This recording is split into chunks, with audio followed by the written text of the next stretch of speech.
چلو جی. اعوذ باللہ من الشیطان الرجیم بسم اللہ الرحمن الرحیم لیغیظ بہم الکفار وعد اللہ الذین آمنوا وعملوا الصالحات منہم مغفرۃ واجرا کریما اجرا عظیما. یہ مثال جو 2-3 دن سے میں آیت پڑھ رہا ہوں اس کے آخر میں بیان کی اللہ کی پاک ذات نے کہ اسلام جو ہے یہ اس بیج کی طرح جو زمین میں بویا جاتا ہے وہ اپنا شوٹ نکالتی ہے، اپنا تنا نکالتی ہے، اس کا رنگ زردی مائل سفید ہوتا ہے، پھر وہ ہرا ہوتا ہے، ہرا ہونے کے بعد وہ مضبوط ہوتا ہے. وہ تنا جو ہے اس کو دیکھ کر اللہ فرماتا ہے کذر شطہ فآزر فاستغلظ فاستوى علی سوقہ یعجب الزراع لیغیظ بہم الکفار. یعجب الزراع، زراع کہتے ہیں زراعت کرنے والے کو، کسانوں کو، کہ کسان جس نے وہ بیج بویا ہوتا ہے، اسلام کا بیج جو نبی پاک صلی اللہ علیہ وسلم نے بویا، صحابہ کرام نے بویا، فرمایا وہ اس کو دیکھ کر بہت خوش ہوتے ہیں. لیغیظ بہم الکفار، اور جو اس کے مخالف ہیں، کافر ہیں، انکار کرنے والے منکر، وہ اسے بہت جلتے ہیں. خدا کے بندو،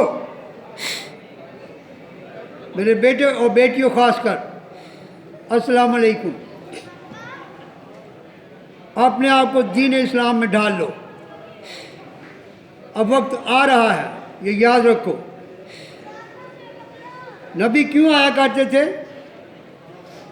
کہ پہلے نبیوں کی قومیں بگڑ جاتی تھی، جب وہ نبی چلے جاتے تھے کچھ سالوں بعد وہ بگڑ جاتی تھی، اللہ ان کو سیدھا کرنے کے لیے دوبارہ نبی لاتا تھا. اب ہم سب یہ جانتے ہیں کہ نبی تو آنا کوئی نہیں، لیکن قوموں نے تو بگڑتا رہنا، یہ تو ہونا ہے، اس کو کوئی بچا نہیں سکتا بگڑنے سے. شیطان جو ہے وہ بہت سخت غالب ہے، طاقتور ہے، اور شیطانی ٹولے جو ہیں اس کے وہ ساری پوری روئے زمین میں پھیلے ہوئے ہیں. آپ کو کوئی نہیں بچا سکتا ان سے سوائے اللہ کی پاک ذات کے راستے سے. اس راستے پہ آؤ گے تو بچو گے. بیٹے اور بیٹیوں، میں 15 سال کا تھا، دھوبی کی دکان کے باہر کھڑا تھا کپڑے لینے کے لیے. میں نے دیکھا تقریباً 2 فرلانگ پہ ایک بیٹی آ رہی ہے برقعے میں.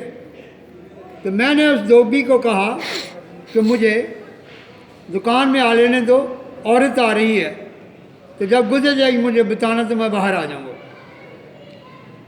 اب میری عمر 78 ہو رہی ہے، یہ 15 سال کی عمر کی بات ہے، 63 سال پہلے کی.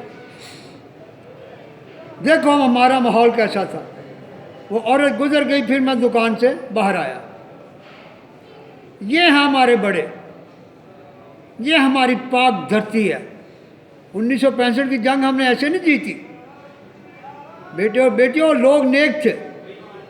دیکھتے بزرگوں نے کیسے ٹینکوں کے نیچے چل آ کر اپنی جانیں دے دی. یہ کون دے سکتا ہے؟ آج تو میں یہ سن رہا ہوں کہ یہی بیٹیاں اور بیٹے، یہاں تک کہ بیٹیاں بھی پاؤڈر پی رہی ہیں کالجوں اسکولوں میں. یہ جگہ جگہ ہو رہا ہے. یہ ماحول میں نے باہر مغربی ملکوں میں دیکھا ہوا، میں خود وہاں رہا ہوا ہوں، ان میں یہ چیزیں دیکھی ہیں. میرے انڈر عورتوں نے کام کیا جو نشہ کرتی تھی. خدا کے بندو، دین اسلام میں آؤ. کیوں ان کفر کی طرف جا رہے ہو؟ بیٹا دین اسلام سیدھا تھا. اللہ اور رسول پر ایمان لاؤ. نمبر 1، لا الہ الا اللہ محمد رسول اللہ. اس پر پختہ ہو جاؤ. اس کا پختہ ہونے کا طریقہ بڑا آسان سا ہے. وہ آسان طریقہ صرف یہ ہے کہ آپ لوگ، میرا بیٹا، درود شریف پڑھا کرو. 5 وقت بعد مات کرو، نماز پڑھا کرو. 5 وقت بعد مات نماز پڑھا کرو. اور اللہ کے واسطے جو اللہ تعالیٰ روزی دیتا ہے اس میں سے اللہ کے راستے میں نکالو. یہ راستہ اللہ تعالیٰ نے قرآن پاک میں شروع میں بتایا